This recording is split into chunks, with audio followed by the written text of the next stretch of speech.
Welcome to doubt forum. आज इस video में हम लीनियर इक्वेशंस को बाय सब्स्टिट्यूशन मेथड से सॉल्व करना सीखेंगे। तो यहाँ पर देखते हैं, तो यहाँ 6 different pairs of linear equations are given. यहाँ पर 6 डिफरेंट इक्वेशंस हैं, पेयर ऑफ इक्वेशंस हैं। इनको हम वन बाय वन करके सॉल्व करेंगे।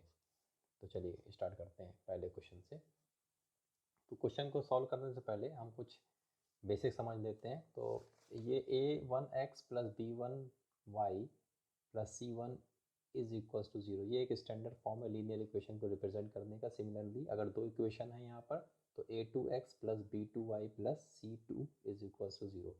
तो this is the standard form of representing a linear equation. अब यहाँ पे a1 a2 b1 b2 c1 c2, these are the coefficient. a1 a2 is the coefficient of x, b1 b2 is the coefficient of y, and c1 c2 is the constant.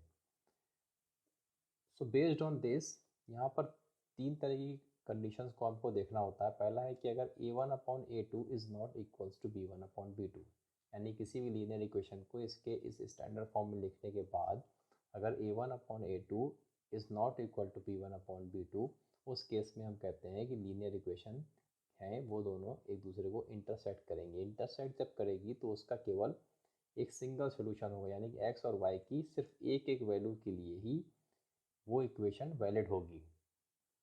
Second case होता है कि अगर a1 upon a2 is equals to b1 upon b2 is not is equals to c1 upon c2। इस case में क्या है कि जब a1 upon a2 is equals to b1 upon b2 is equals to c1 upon c2, इस case में line जो है वो एक दूसरे को कॉन्सिडेंट करती है, यानी कि तो दोनों जो इक्वेशंस है वो एक ही लाइन को रिप्रेजेंट करती हैं। तो इस केस में infinite number of solution possible होते हैं। थर्ड सिनेरियो होता है when a1 upon a2 is equals to b1 upon b2 but is not equal to c1 upon c2। इस केस में दोनों इक्वेशंस जो हैं, जो इक्वेशंस की लाइन है वो एक दूसरे के पैरेलल होती हैं। और जब लाइन पैरेलल होगी तो इस केस में x और y की कोई भी वैल्यू सेटिस्फाई नहीं करेगी गिवन इक्वेशन को। तो चलिए पहला इस सवाल देखते हैं।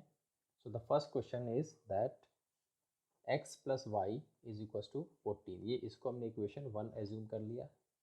फिर है x minus y is equal to 4, इसको हमने इक्वेशन 2 सॉल्व मान लिया। अब सब्स्टिट्यूशन मेथड से सॉल्व करने का पहला स्टेप है कि हम दो में से किसी एक इक्वेशन को लेंगे और एक वेरिएबल को लेफ्ट हैंड साइड रखेंगे, बाकी चीज़ों को हम राइट हैंड साइड ले जाएंगे। चलिए पहला स्टेप हम देखते हैं। तो हम इसमें चलिए कोई भी इक्वेशन ले सकते हैं। हमने इक्वेशन इसमें चूज़ करते हैं इक्वेशन टू में x minus y is equal to 4 दे रखा है। इसमें एक वेरिएबल, यानी एक वेरिएबल x और y दो वेरिएबल हैं, दो में से एक वेरिएबल को हम लेफ़्ट साइड रखेंगे, बाकी बची हुई चीज़ को हम राइट हैंड साइड ले जाएंगे। इस पर हमने x को लेफ्ट हैंड साइड रखा, उसके बाद बाकी जो बचा इस y को हम इक्वेशन में इक्वल के अपोजिट साइड ले आए। तो यहाँ पर x is equal to y, 4 plus y आया, इसको हमने इक्वेशन 3 एज्यूम कर लिया। अब जो इक्वेशन हमने अभी टच नहीं करी, यानी 1 और 2 में हमने 2 का इस्तेमाल तो कर लिया। अब जो बाकी जो बची हुई इक्वेशन है इक्वेशन 1, उसमें हम x की वैल्यू पुट करेंगे। क्या पुट करना है? x is equal to 4 plus y, ये निकल के आई इक्वेशन नंबर 3 में, इसको हम पुट कर देंगे इक्वेशन नंबर 1 में। चलिए इक्वेशन नंबर 1 में x plus y is equal to 14, तो x की जगह हम रख देंगे 4 plus y is equal to 14। अब इसको हम सॉल्व करेंगे। 4 plus y is equal to 14, यहाँ से आएगा 4 plus 2y is equal to 14, या फिर इसको लिखेंगे 2y is equal to 14 minus 4 which is equal to 10, 2y। तो y की वैल्यू जो निकल के आएगी वो आएगी upon 10 upon 2 is equal to 5। y की वैल्यू निकल के आई 5। अब इस y की वैल्यू को हम इक्वेशन नंबर 3 में पुट करेंगे तो हम we can easily find the value of x। अब इसमें हम y इज इक्वल टू 5 अगर पुट करेंगे तो we will get x is equal to 4 plus y की जगह हम रखना है 5, तो 9। So the solution for this equation is x is equal to 9 and y is equal to 5। कभी कभी क्वेश्चन में पूछ लेते हैं कि इक्वेशन को सॉल्व करने के बाद आंसर को वेरीफाई करना है। अगर आंसर को वेरीफाई करना पड़ जाए, वेरिफिकेशन हो, उस केस में क्या करना है कि जो हमारे एक्स और वाई की वैल्यू निकल के आती हैं उन दोनों वैल्यू को हम इक्वेशन 1 और इक्वेशन 2 में पुट करेंगे और उसके बाद देखेंगे कि ये सेटिस्फाई करेगी या नहीं।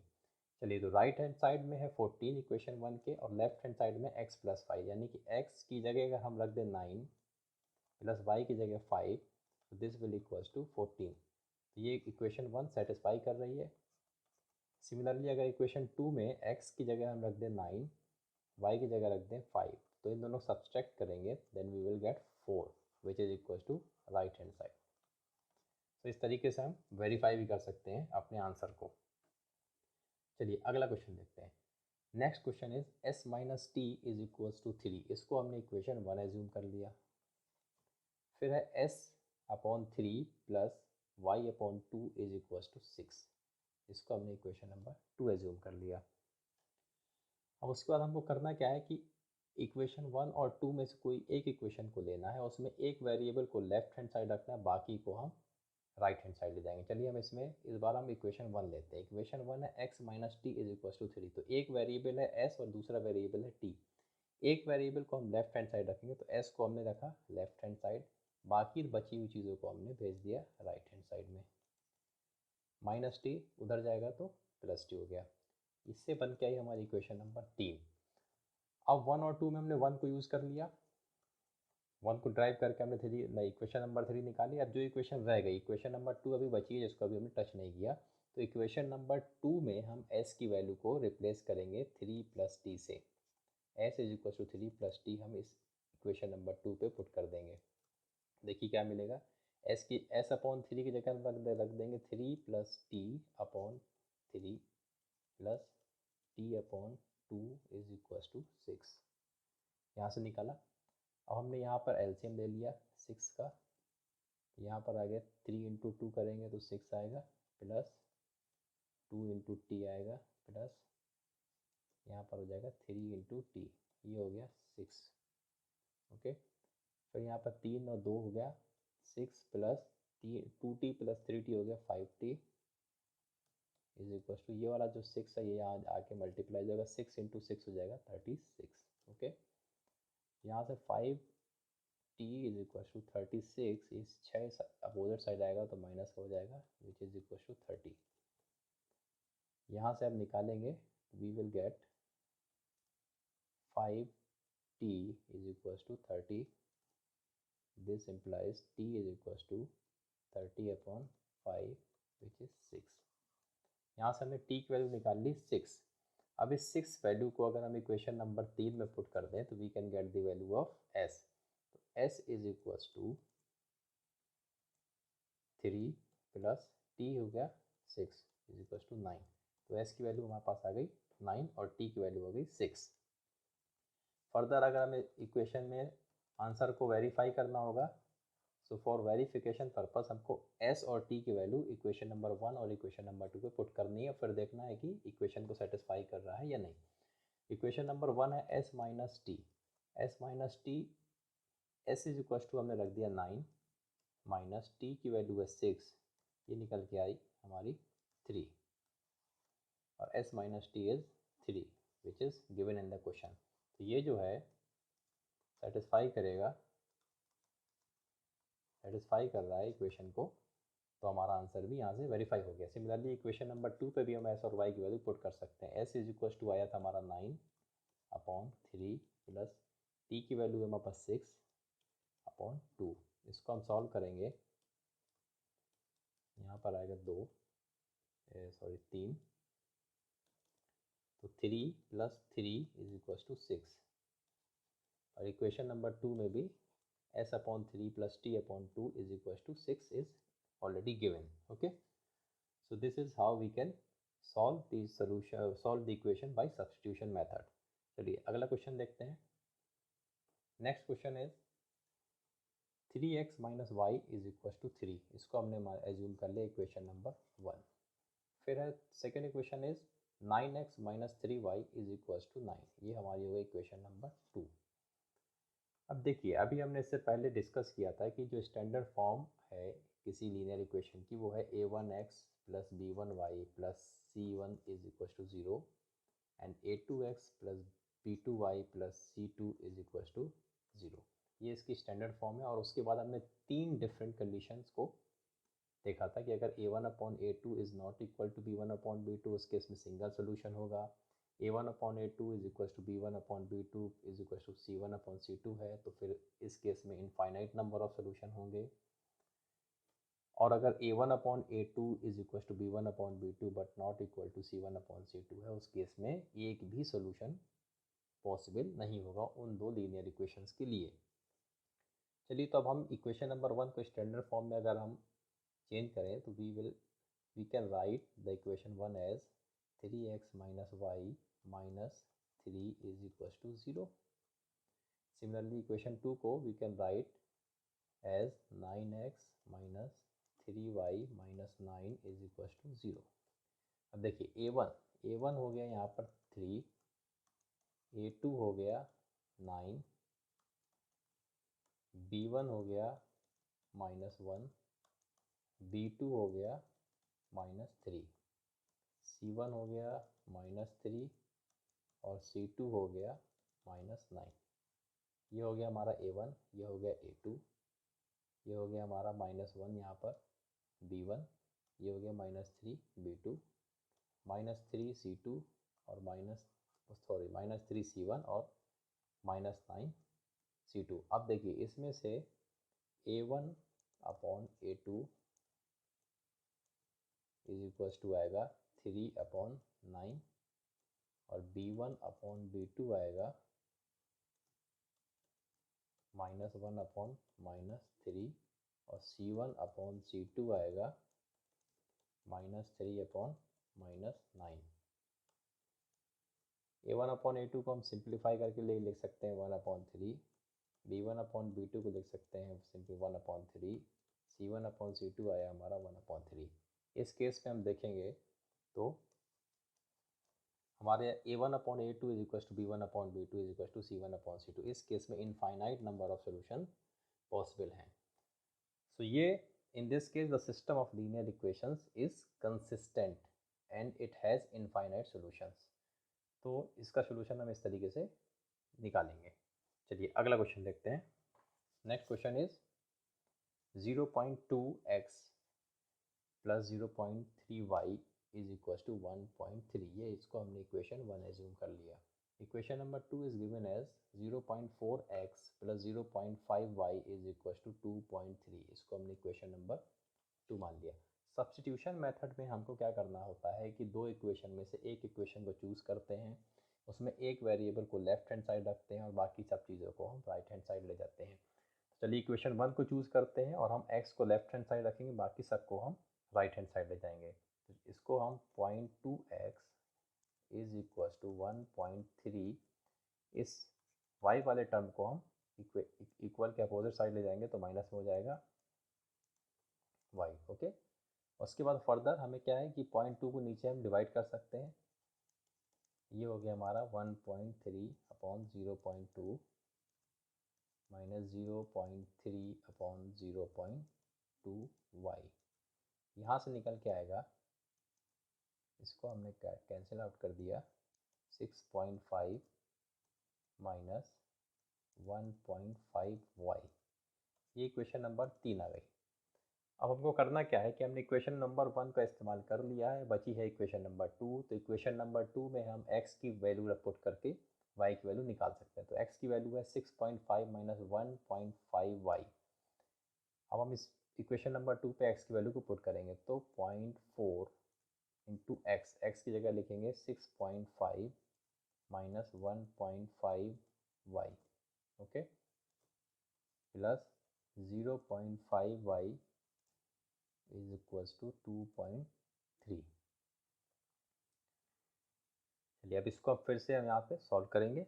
ये आएगा आपको 0.4 into 6.5 minus 0.4 into 1.5y plus 0.5y is equals to 2.3। इसको यहाँ से हम मल्टीप्लाई करेंगे, ये आएगा 2.6 माइनस 0.6, ये हो गया आपका 0.6 6y प्लस 0.5y, ये आ गया 2.3 के इक्वल। 0.6 माइनस का 0.5 पॉजिटिव है, तो इसको फिर से हम सिंप्लीफाई करके लिखेंगे 2.6 minus 0.1y is equal to 2.3। इसको फर्दर सिंप्लीफाई करेंगे तो we will get y is equal to 2.3 minus 2.6 divided by 0.1। Okay, इसको सॉल्व करेंगे, we will get y is equal to 0.3 upon 0.1 which is equal to 3। y की value हमने यहाँ से calculate कर ली। अब y की वैल्यू को हम पुट करेंगे इक्वेशन नंबर 3 में। इक्वेशन नंबर 3 है x is equal to 6.5 minus 1.5 into y. y की वैल्यू हो गई हमारी 3। तो यहाँ पे इसको सॉल्व करेंगे 6.5 माइनस 4.5, सब्सट्रैक्ट करने के बाद x की वैल्यू निकल के आएगी 2। तो x is equal to 2 and y is equal to 3 is the answer.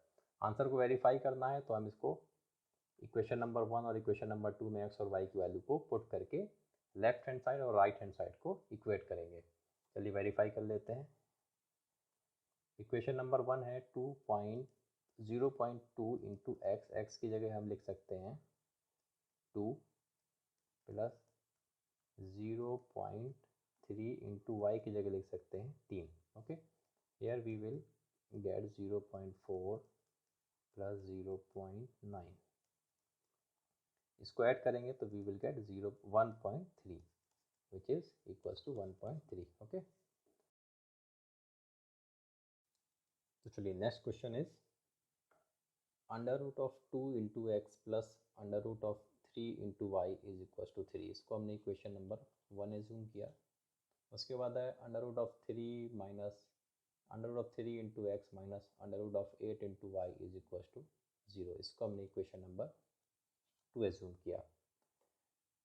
Substitution method में हमेशा की तरह इक्वेशन 1 और 2 में से एक इक्वेशन को चूज़ करेंगे, एक वेरिएबल को लेफ्ट हैंड साइड रखेंगे, बाकी को राइट हैंड साइड ले जाके इक्वेशन नंबर 3 क्रिएट करेंगे। चलिए इसमें हमने इक्वेशन नंबर 1 को चूज़ करते हैं और x के टर्म को केवल हम लेफ्ट हैंड साइड रखेंगे, बाकी की चीज़ों को हम राइट हैंड साइड भेज देंगे। तो ये आया। फिर हमने अंडर रूट को डिवाइड कर दिया, this is like this. Okay, so this is how we get the equation number 3। Equation number 1 का यूज़ हमने कर लिया है। अब इक्वेशन नंबर 2 बची है, तो x की वैल्यू को इक्वेशन नंबर 2 पे पुट करेंगे। इक्वेशन नंबर 2 में है square root of 3 into x की वैल्यू है square root of 3 upon square root of 2 times y minus, देखिए अंडर रूट ऑफ 8 को हम लिख सकते हैं 2 रूट 2, ओके, इंटू वाई। यहाँ से हमने इसको सॉल्व करेंगे, we will get 3 upon root 2 into y, यहाँ पर equals to 0 into 2 root 2 into y is equals to 0। Okay, उसके बाद हमको करना क्या है, यहाँ पर हमने y का कॉमन ले लेंगे। y को जब कॉमन लेंगे we will get minus 3 upon root 2 minus 2 root 2 is equals to 0। ये टर्म जब अब 0 को उस तरफ जाएगा तो 0 से डिवाइड, मतलब 0 डिवाइडेड बाई दिस टर्म होगा, तो the whole term will become 0। So y is equals to आया 0। y इज इक्वल टू 0 आया। y की वैल्यू अगर हम इक्वेशन नंबर 3 में पुट करेंगे so we can get the value of x। ये आया रूट 3 अपॉन इक्वेशन नंबर 3 से into y is equal to 0। तो यहाँ पर x की वैल्यू भी आ गई 0। Okay, so x is equal to 0 and y is equal to 0 is the solution for this pair of linear equation। Verification के लिए हम चलिए इक्वेशन नंबर 1 पर x की वैल्यू 0 पुट करेंगे तो we will get √2 into 0 plus √3 into y is equal to 0 put करना है। इसको सॉल्व करेंगे वी विल गेट 0। सिमिलरली अगर इक्वेशन नंबर 2 पे भी x और y की वैल्यू 0 पुट करेंगे तो लेफ्ट हैंड साइड और राइट हैंड साइड इक्वल होगा, hence our answer is correct. चलिए अगला क्वेश्चन देखते हैं। Next question is 3x/2 minus 5y/3 is equal to -2। इसको हमने इक्वेशन 1 कंसीडर किया। Next equation given is x/3 plus y/2 is equal to 13/6। This is equation number 2। Substitution method से solve करना है तो हमें इक्वेशन 2 में से कोई एक इक्वेशन चूज करेंगे। x और y में से एक टर्म को हम लेफ्ट हैंड साइड रखेंगे, बाकी सबको राइट हैंड साइड ले जाएंगे। चलिए इक्वेशन 1 को लेते हैं। इक्वेशन 1 में हम x के टर्म को लेफ्ट हैंड साइड रखेंगे, बाकी सबको राइट हैंड साइड ले जाएंगे। तो इसको हम सॉल्व करेंगे। 3x/2 is equal to -2 plus 5y/3। Okay, then what we will do, we will take the LCM of 3, so we will get -6 plus 5y। okay, this is equals to 3/2 times of x। अब हम इसको x का रखेंगे, यहाँ पर हो जाएगा -6 plus 5y/3। यहाँ 2/3, यहाँ पर 3/2 है, इसको अपोजिट साइड ले जाएंगे तो ये हो जाएगा 2/3। इसको फर्दर यहाँ अंदर मल्टीप्लाई करेंगे तो we will get -12 plus 10y/9। Okay, ये हमारी हो गई इक्वेशन नंबर 3। इस x की वैल्यू को हम इक्वेशन नंबर 2 पे पुट करके y की वैल्यू कैलकुलेट करेंगे। Okay, so x is equal to -12 plus 10y/9 equation number 3 से हमने निकाला। अब इसको हम इक्वेशन नंबर 2 पे पुट करते हैं। चलिए, तो x इज इक्वल टू हो गया -12 प्लस 10y/9 इंटू ये जो 3 पहले से है यहाँ पर तो वो 3 आ गया, plus y/2 is equal to 13/6। इसको सॉल्व करेंगे। नीचे हो गया आप, ऊपर हो गया आपका -12 plus 10y/27, 9 into 3 27, plus y/2 is equal to 13/6। यहाँ पर हमने एलसीएम दिया 27 इंटू 2 किया, एलसीएम लेंगे हम 54 का, ऊपर यहाँ 2 से मल्टीप्लाई हो जाएगा, इधर आएगा -24 plus 20y plus 27y। Okay, is equal to 13/6। चलिए इसको यहाँ सॉल्व करते हैं। -24 प्लस 20y प्लस 27y, ये जो हो गया 47y divided by 54 is equals to 13/6। okay, what we can do that is that -24 plus 47y is equals to 13/6। इस 54 को अपोजिट साइड ले जाएंगे तो it will be like this, और 6 से हमने 54 को डिवाइड किया तो 9 बार जाएगा। ओके, 13 इंटू 9 करेंगे तो आएगा 117, यहाँ y लगाना है।